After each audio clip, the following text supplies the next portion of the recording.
Hi, Anna here. Today's subject has been prompted by some emails I've been receiving recently.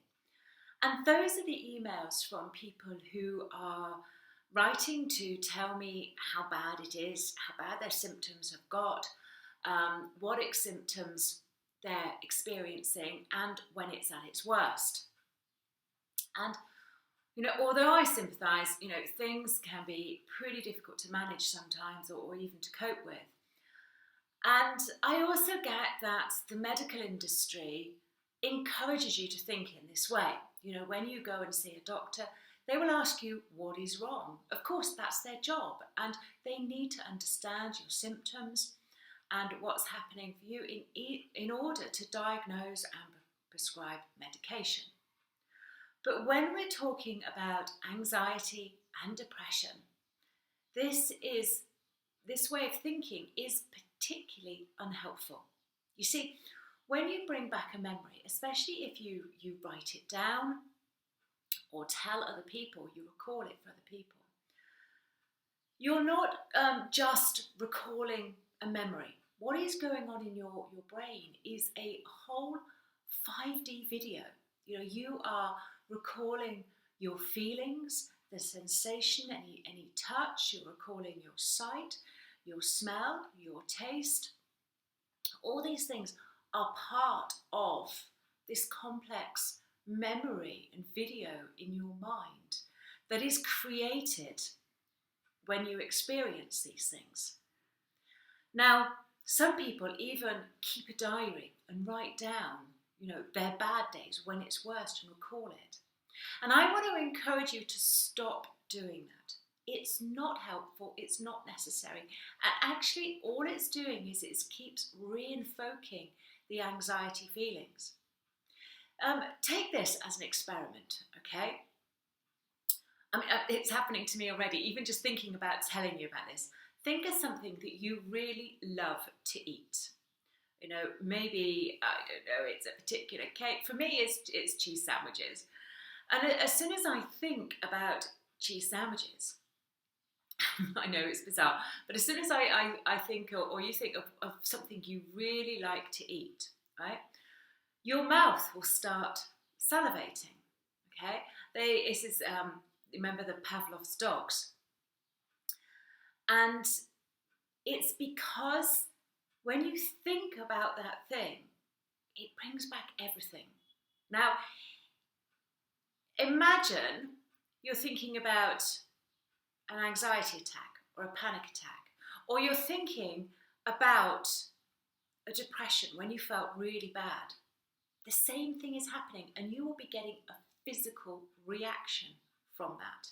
You may not notice it straight away, but you will be creating, what you're doing is you're invoking that fight or flight response that is creating anxiety, depression or anger, and is producing, if you're going into anxiety in particular, it is producing adrenaline and cortisol, both stress hormones, and you're getting the whole physical reaction from that. And the more and more you repeat this process, the more your brain is convinced that you're in some sort of crisis, emergency or danger. So that's the reasons why not to do it. What I want you to do instead is to start focusing on when you are at your best. Keep a diary of this, and do actually keep a diary of your good days. If you can remember to do, you see, what happens is because it's really bad, we start to remember, I must write it down when it's really bad, I must record when it's really bad. No, don't. Try to remember to record when it's really good. Now the thing is when it's good, you forget about recording it, but try and remember, have a note, is when are your best days? Write them down. Write down what is happening, what you're doing, why you think they're your best days. And this is the important bit. The reason we record why these are the best days, when it's particularly good, is because you can learn from that. And you can start to recreate when things have been good. You can recreate it and do it again. What's the point of recording when things are really bad? Do you want to do that again? No, of course you're not. All it is so that you can look back and feel miserable or anxious again. We don't want to do that. We want to be able to look forward and to help and cure ourselves by looking forward to when things can be really good again, when you can create it for yourself. You know, if you can look at a recording or when you've written it down and go, I had a really good day then. I was out with my friends, we were doing this, or, I had a really good day cleaning the house from top to bottom. That would be a good day for me. But I had a really good day because I got on the train and I went to another town for the day and went out shopping, or I don't know, whatever it is for you. I got up and I went out for a walk. I took the dog to a new place. I went, saw new things. If you can start to work out what triggers good days for you, you can create them again. And then you are retraining your brain out of the anxiety and depression because you'll start doing the things that are good for you. Okay, so start that today. Start a diary if you like. Write it down somewhere. Record the good things. Until next time, bye.